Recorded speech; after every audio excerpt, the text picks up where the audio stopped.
Hi నమస్తే, నా పేరు చిమ్మల సుబ్బారావు. మాది నేను ఈరోజు చిన్న కొత్తగొండ గారు అమ్మ వచ్చాను. మేకపోతు రత్తారెడ్డి సన్నా పేరెడ్డి గారి చేను దగ్గరికి వచ్చానండి. ఇది 4వ విజిట్. ఒకసారి చేను ఎట్లా ఉంది ఒకసారి చేను చూడండి.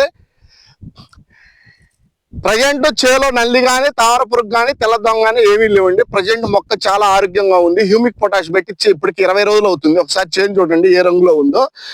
మొక్క ఇప్పుడే మంచి ఆరోగ్యంగా మంచి ఫ్లవరింగ్ స్టేజీలో ఉంది. చేను పూతమే ఉందండి, ఇప్పుడే కాయలు పడుతున్నాయి. ఒకసారి చేను చూడండి ఎంత ఆరోగ్యంగా ఉందో.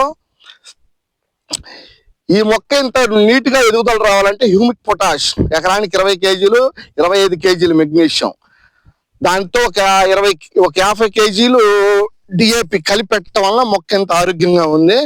మొక్క సైడ్ బ్రాంచీలు బాగా వచ్చినాయి. మొక్క బాగా గ్రోత్ గా ఉంది. చాలా కలర్ఫుల్ గా ఉంది. చాలా బాగుందండి.